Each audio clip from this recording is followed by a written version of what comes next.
For years, companies have been talking about digital transformation, but many are still trying to figure out what might be the best pathway for transitioning their operations onto a more automated platform. The idea of digitising sounds great. Executing on it often seems daunting, and in fact it can be. As a result, companies end up with a compilation of old and new solutions, which can be less efficient and actually cost them more than taking the leap to fully digitizing.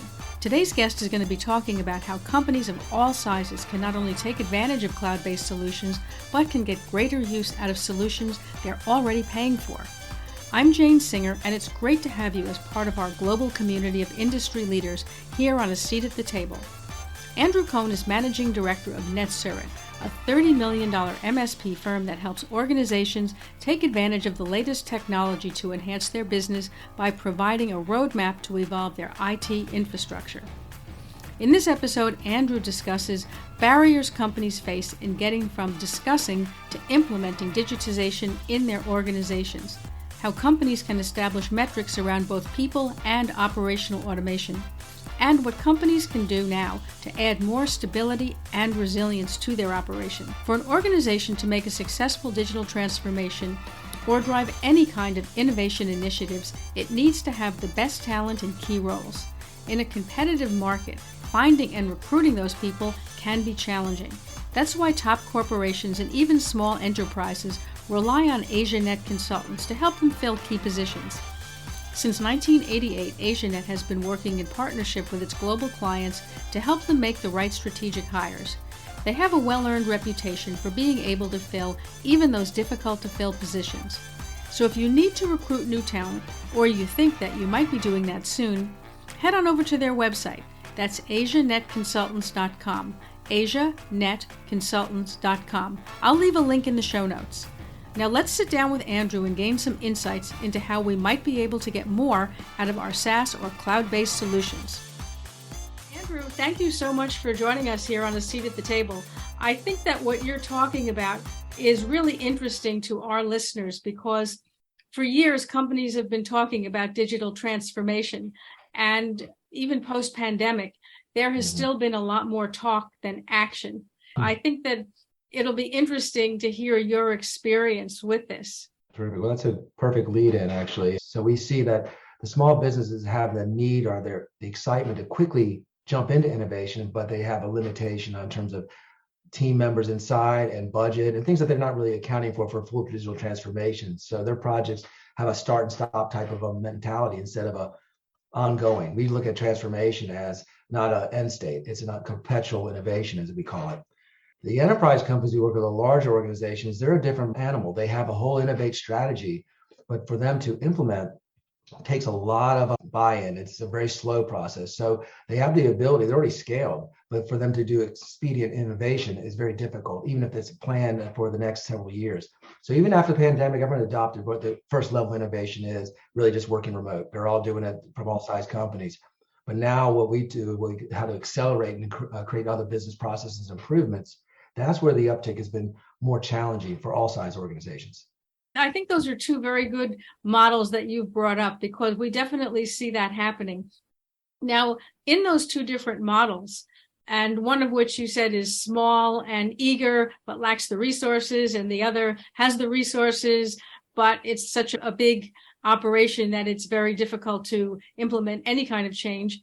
So in each case, how can they overcome this? Maybe not completely, but are there steps that each of those instances can take?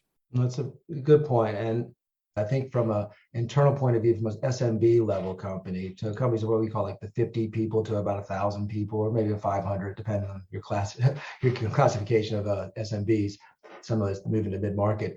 Their need is, can we really define a roadmap and a strategy? If they're already not in the cloud, whether it's their strategy move to the cloud? So that's part of step one. If they're not there, they need to have a real kind of roadmap just to even do a digital assessment of what they want to do and how to get that maturity level up so they can actually get to the level where they can start doing innovation.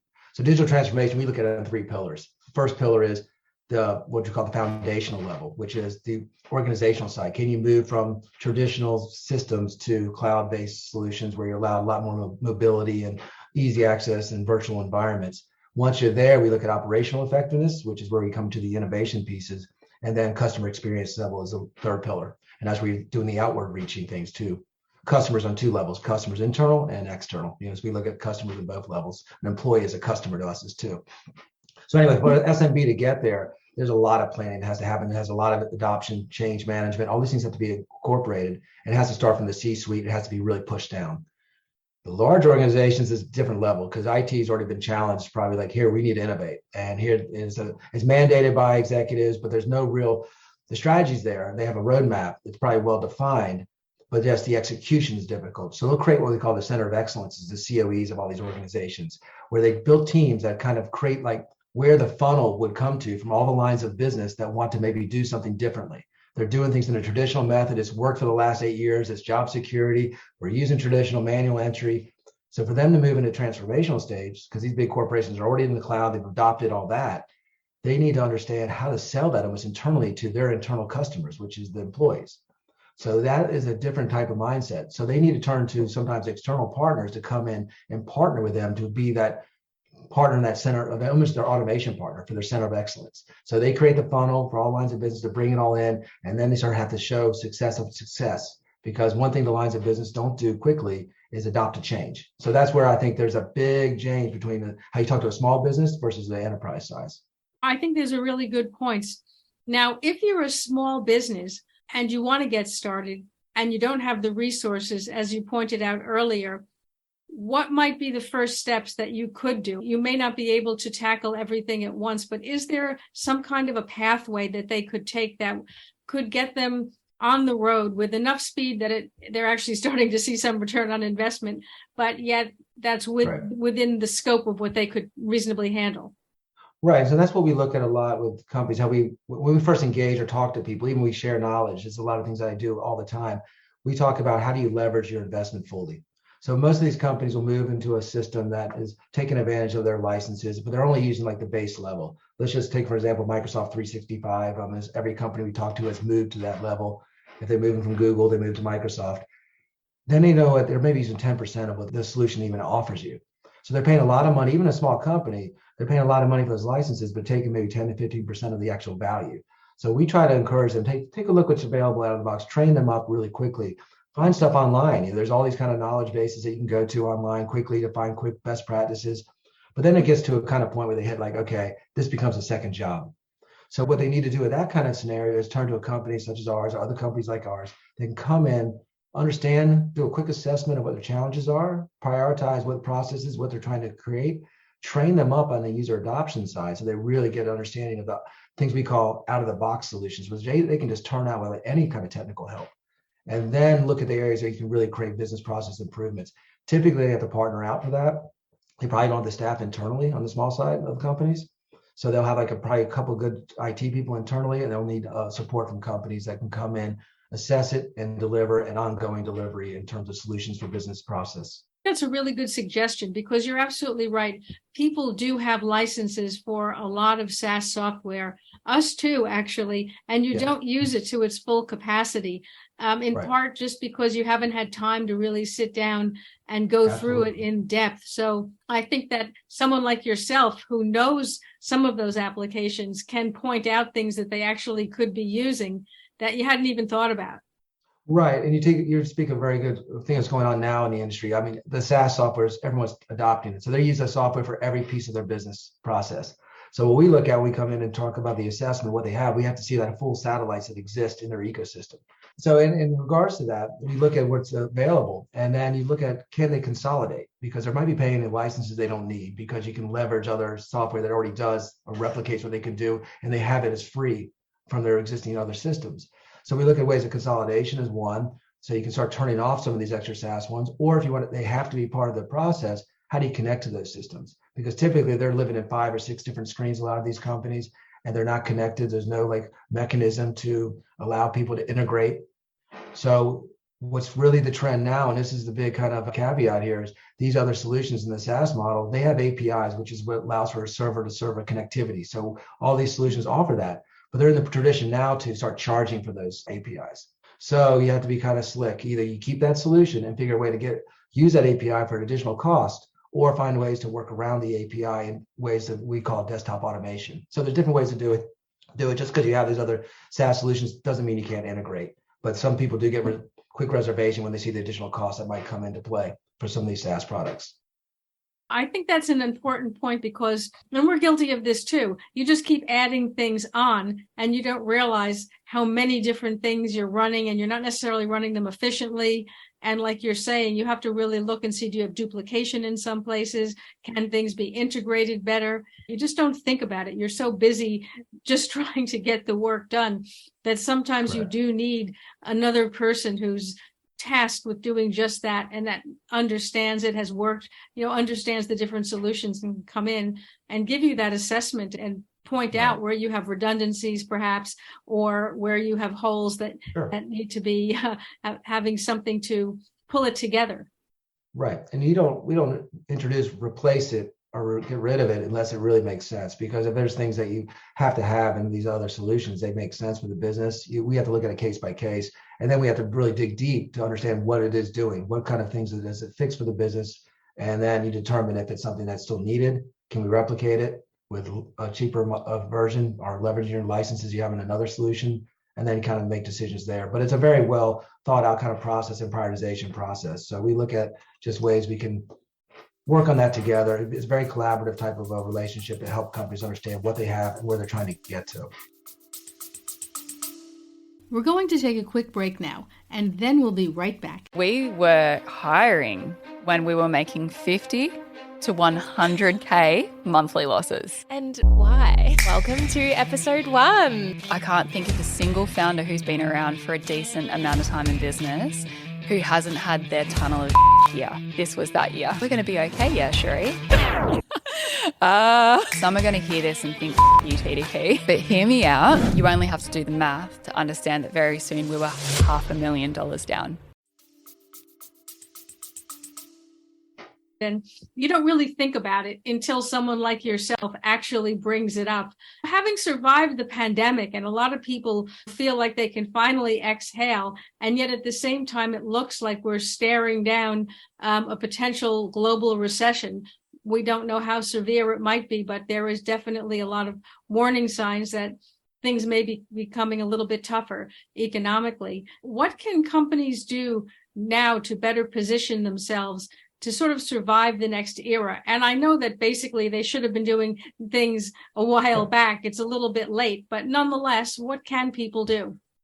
That's the thing. The headwinds have been there, and people could read the tea leaves the best you can. My company we're really good about this. That when the executive suite determines there might be a potential, we react and we double down on innovation and ways to automate and not staff up where we had positions before.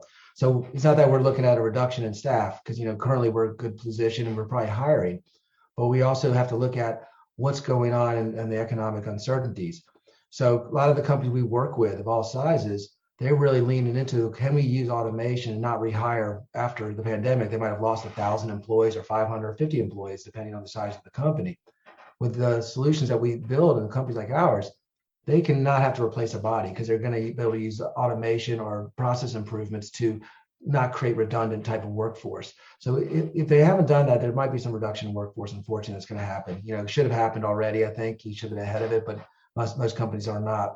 For what we are in my area of my business, we're in this whole innovate automation space. It allowed these companies to understand and unlock the potential of what could be done with less personnel potentially, or just increase better process improvements to help the profits on the bottom line. So our solutions really work in terms of connecting the people for user engagement, mitigating processes, making it automated versus manual, which creates efficiencies, which all leads to the bottom line profitability. So that allows, even with a company in the current state, if they're not firing, they can be more efficient. And if you can get a 20 to 30% uptick in efficiencies for a person doing their job, that really relates to actually cost savings to the organization. So where we are has been well positioned, which was lucky enough, in terms of that being maybe forward thinking about it. But we've been talking about this pre-pandemic, and it's now just such a hot topic for every company we speak to, whether it's just a knowledge transfer or just talking. It's top of mind. So it's not like having to explain innovation, automation. It's what they need. Now, you mentioned automation, particularly in terms of replacing some of the headcount that people might have had previously. Can you give some examples of where that automation might come in? Yes, let's see. Here's a quick case study because one of our clients, they're a pharmaceutical company. I'm not going to drop the names, obviously, but they have a very large field sales force, thousands of employees, and they had multiple bodies triaging an inbox manually to respond to them. So what happens? The field force is out speaking to the pharmacies, selling, detailing for new drugs, selling new product. But there was also a product supply chain issue. We're talking now against pandemic and all the other things that came along because of that. And the supply chain issues hit on top of everything else. So what was happening in previous state was it was taking 24 to 48 hours for a response from the home office because of manual process of triaging emails and have multiple people making who did what. There was no accountability. I mean, there was accountability, but there's no one, they didn't know where it left off. So there would be even the triage of emails had to be sometimes redundant because they weren't sure if it was even answered. There was no mechanism in place to automate that. So what we did is, and then on the back end of that as well, from when they got the email triage, they had to go check the back end office systems like the Cardinal Health of the world for supply. Was it in progress? Was there supply available? Things of that nature. So we built a solution that automated the whole response chain. So what happens is now these thousands of salespeople have to enter into a mobile app form. It's consolidated, something we can read from our bot. We created a bot for them. So that email gets completely automated. So there's workflows that we enabled. So if it needs action from a human, it alerts them because it might be really a supply chain issue. But once that email comes in, an automated email goes back out. So that person those people that were fielding those emails are no longer doing that part of it. And then on the back end, it's automatically checking the supply chain to see if there's some products available and is it going to be delivered on time, whatever the kind of status is. And then we visualize all that for the team internally into a dashboard. So they can see all the different things from those different communication threads from the people, where things are still needing a pending answer, if it's a manual thing that does have to get entered in. And it's basically moved that whole thing from a 24 to 48 hour response cycle to 3 minutes. So what that means to the company when you're in a competitive marketplace selling pharmaceuticals, they're going to get a better opportunity to make that sale versus say, we'll get back to you in 24 to 48 hours on our supply. So it mitigated that complete issue. And instead of hiring more bodies, they can keep the current headcount and probably look at moving one of those personnel to another area of the business. So that 160 hours they were doing just doing email triage has now been removed. Interesting. I think that's a really interesting way of sort of taking something that previously had been very labor intensive, but not necessarily a good use of staff. And I'll just say one other case that's very kind of a similar type of client for HR onboarding. This is one that they do a traditional Excel sheet world they live in. There was a really one Excel sheet. They have potentially like hundreds of headcount that come in at one good cycle.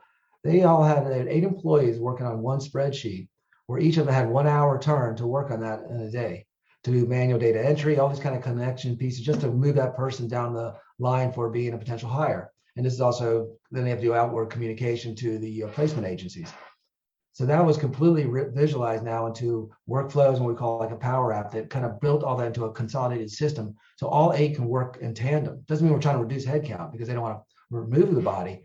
They can just all work more efficiently and they all can work together instead of waiting for someone's turn to get onto a spreadsheet. Even if it's a shared spreadsheet, it was causing problems. So we created a unified application that allows all the workflows to move that HR onboarding process a lot quicker. So 3 weeks goes down to 1 week to get that person onboarded. So there's ways to really look at what they're doing on a process, how it's not in the best shape. And then we're not always trying to look at reduction of headcount. That's not my job. My job is to see how we can make the process more efficient by using technology, leveraging that technology and automating where we can. I think that's something that a lot of companies are going to want to be addressing, particularly as staffing has become increasingly expensive and challenging to find the right people. Now, another big topic in both large and small boardrooms is innovation, and you touched upon that earlier. One of the biggest hurdles that a lot of companies face is establishing metrics in order to have better visibility and accountability of any of the initiatives, right, that they're trying to implement. Based on your experience working with a very wide range of firms, how can companies establish metrics around both people and operational automation? Okay, well, this is okay. Now I'm going to have to tell you a little bit about what we do. I think, Okay. Beyond like in my service, one of the things we do is unique. I think is a lot of companies could say they're going to do automation and innovation for companies, but we really look at how do we both have a really collective skin in the game with our clients. So we have what we call our innovation service. We offer like this return on innovation guarantee. So everything we do, we define and put a metric tied to it for success. And it has to be agreed upon from the client perspective as well. So how this process works is we do workshops together. We identify all the business pains and problems and processes that need improvement.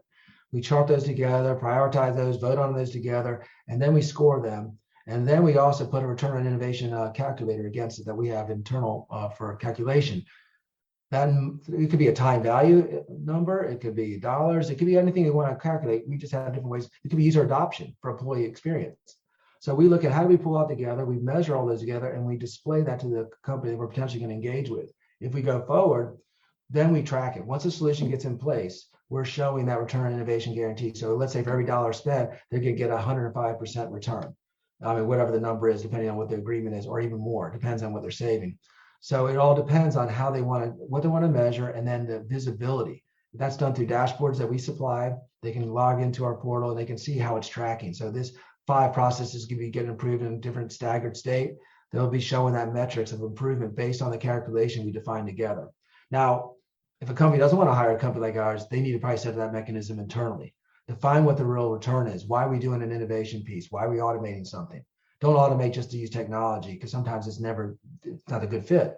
So when they can put a calculation method in place that shows what the value is, and we constantly say that, what's the value? What are we doing? How big is that gap? What are we mitigating? So that cases I shared before of massive gaps that create an opportunity to fix something by automation. And then it can easily measure in terms of the cost of employee, hours wasted, all these kind of things to a new kind of a metric that can be measured and defined, whether internally or with external partners.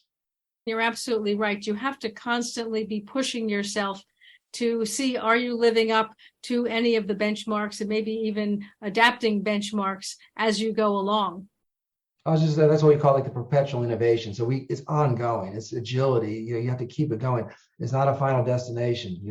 Maybe it's 3 years out, you get fully automated or whatever, but there's always new opportunities, new processes get introduced, and you look at ways to potentially mitigate and fix. In the 25 years that you've been working with companies to synchronize people and processes and productivity, what would you say is the biggest thing you've learned? I think the biggest thing that we constantly strive at is we should be taking our own medicine. So from an organization, I went from a 50-person company to about a 500-person company. We're in a growth stage, So being this acquisition, we always were really highly innovative and agile, but we never really our best practices of what we preach. So it's hard to do your own homework, I guess, your own work. Right. So our organization has a whole digital transformation steering committee that we're really trying to look at best ways we can automate where we need to in our business. So we've identified like 100 processes. And I wish I would have been doing that all along, because once you can find a way to optimize efficiency, especially with a smaller staff. So when my small business mind was on all the time, and we're still a small business, less than 500 people or about 500 people, you look at ways that you can create more with less. So it's something that lessons learned in 25 years is always like, how do we introduce technology internally to create better efficiencies, not just for our processes, but also that'll help better experiences for our clients. So yeah, it's been a long lesson, and sometimes I made a lot of mistakes along the way. 25 years, God, it's been that long. It's terrible. But I look at it and I look at the journey I've taken. And I'll say one thing I did think that beyond that, like being perhaps as we preach, always look ahead. Like we talked about the pandemic, look at those issues that could come out that could cause problems, recessions, things of that nature, that you can some predict, some you cannot predict, but always project for potentially the worst case scenario. And then just look at how you can just be ready to be reset if necessary, or take advantage of the opportunities when things happen in a bad climate. We're always constantly evolving. I mean, what I was doing 25 years ago, obviously is different completely what I do now. We were doing television broadcast graphics and things like that, and what we call it rich media when the internet first came out. And now we're completely in this transformation stage. So it's an interesting journey, but we've always been evolving along the way. So it's been exciting. I like to see what the next steps are going to be for us as we keep evolving. Yeah, it's true. Things are changing so fast now. And you're right. It's when you look back, you can't believe, where you were and how far we've all come. Well, you've shared so many interesting things, Andrew. I mean, where can people find you? How can people connect with you? Well, let's see. I mean, my company is called Netsurit. And you can go to www.netsurit.com. That's Netsurit. Still getting used to it because it's a new company for that I'm involved in, but they've been in business as long as I was in business. So, this is like-minded came together.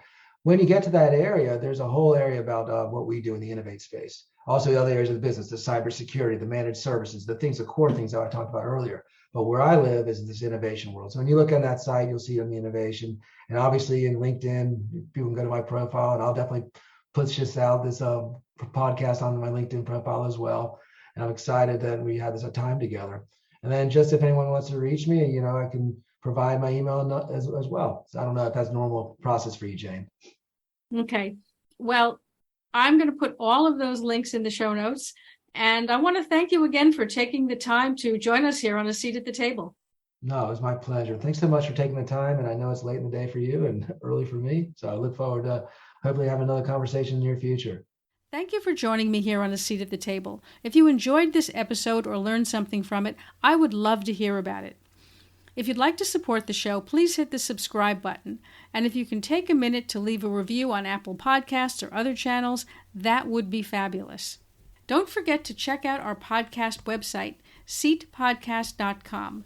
That's SEAT podcast.com. If there's something you'd like to share, ideas, suggestions, or comments, please feel free to reach out. I would love to hear from you. Thank you again for joining me and being part of our international community. I'm Jane Singer, and I'll see you in the next podcast episode.